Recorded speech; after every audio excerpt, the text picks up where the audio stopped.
Oh, there we go. Well, we're good now.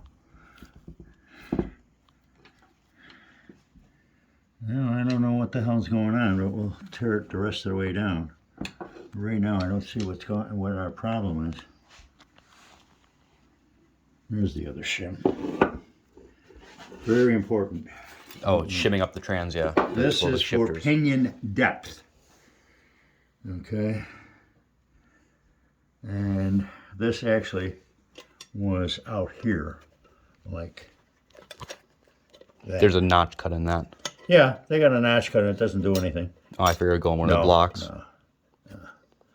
No, that goes in like that. It goes underneath the pinion nut. This is the shim you worry about here. That's the one for the pinion depth. That's the one to make sure it doesn't hit this. No, this governs how far the pinion comes in to the ring gear. And there is a specific measurement for it. And the way it's done is all the gears are off. This bearing is on and tightened properly. You put it in the case bare, and there's a measuring device that fits in here and measures from the center of the case to the face of the pinion. There's a specific depth which that is supposed to be. And to do that, you have to shim the pinion shaft back. There's also another piece of the puzzle, which, what the hell did I do with it? Oh, right here. This, it depends. They stopped putting it on there, but there was actually what they call little r, and what it was a correction factor that you used for the measurement. And they would mark it on the side of the ring gear. But this is being a newer style ring gear, it may not have it on it. So basically you had to add about a 0.1 increase in pinion depth. And what's that right there, actually? Okay, here we go. Here we go. Now that, hang on a second. Don't get too excited because that may not be what I'm looking for. This might be the K732. 702. That's Klingberger. I can't pronounce it. German Some word. fucking German thing, yeah. Yeah, this is a later model. It doesn't have it written on there. There's something else right there. Well, that's just the manufacturer's I'll mark. just say that's just the logo. That's just a logo mark. Now, okay. This one you actually, I should have measured it before I took it apart, but I know if I had it apart once, I don't have to worry about it. And the pinion wear is acceptable. It is at an acceptable level. So the next step after this, just a touch. Even like down here, it's got just a touch of wear. No, that's nothing. Every time I wear it's shiny up in here. It's always going to be shiny. That's what you're looking at. Is you got a full tooth contact, okay? Oh, But so see if it's on the like back hazed, side, yeah. But look on the back side of it. See, you don't have a full tooth contact in the back. You got to know which side of the thrust is on. See it? Right down at the end, there's nothing going on. So that's all that's acceptable. If it wasn't acceptable, you would have had a ton of freaking shavings and mustard in there. What I can't figure out is why the hell. it's sticking. Yeah.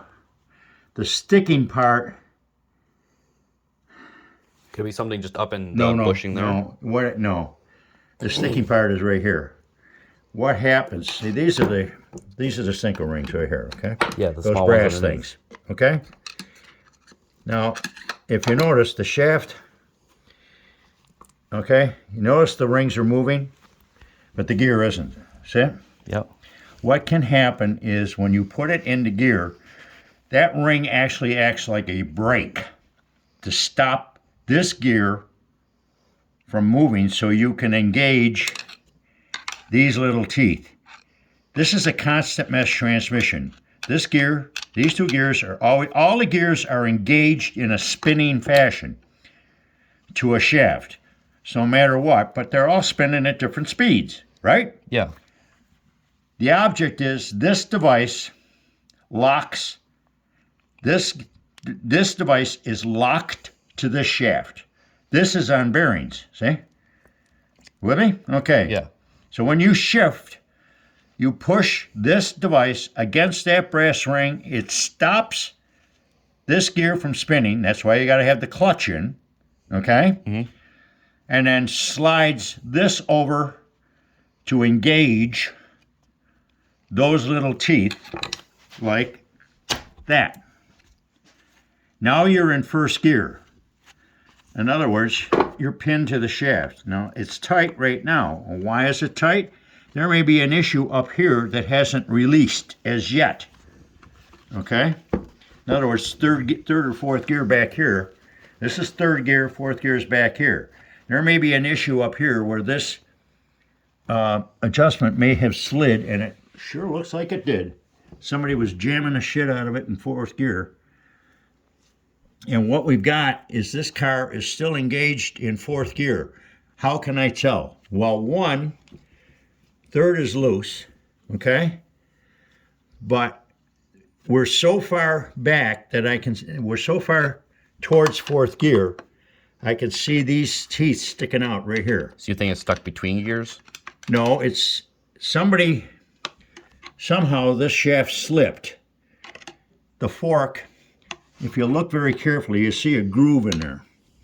Yep. I'm going to have to get something clear. Watch your eyes, because this is going to be messy. If you look down here, and I can get a light, so it makes it a lot clearer. I can see the groove you're talking about, I think. Okay. Now you see in this rail, you see there's a gap. See the gap? You see it goes like that. Yep. You see it? And you see where that bolt is locked? It's way the hell back. You got it? Yes. See how far back it is? Now, come on over here. You can look on this side, and I'll show you. This is the first and second. You see where this one is sitting? Almost in the middle. See it? Where the bolt is? Watch your eyes again. I'm going to clean this off. Watch it. See it? It's almost in the middle. That's a properly adjusted shift fork. Okay? Yep. This is locked into fourth gear, or binding into fourth gear, because this shaft is sticking out way too far. You with me? Yep. So what has happened, when you're in the neutral position, okay, this should have been neutral. This is in first gear now, right? You with me? I'm in first gear over here. There's first, there's second, okay? I'll put this into neutral. There's neutral, okay? Because now, neutral means you can move. I can move that, but here's the other problem. If you look, you see where I am in neutral, where Yeah, the teeth are teeth still... of this gear is? This is supposed to be in neutral. Look at the teeth that are sticking out. See how this collar is stuck back this way too far? Yeah. I Okay? can zoom in that. Yeah. I can see Now. where the teeth are. I'll show you what I'm talking about, if I can get it to do it. Okay. I'm going to put this like so. Maybe I can, okay, there, that might work. I want to get this out of the way. So somewhere, somehow, somebody was jamming the shit out of this thing. Can I get up there? Yeah. No. Okay. Now, I'm not even engaged all the way into third gear. Oh, God. You see the difference? Yeah, it's like a 1/4 inch out. Exactly. Yep, I can see it. I can see it from here. And I'll show you why. You see how far that shaft is sticking out? Yep. Okay. Now, I gotta find the goddamn tools.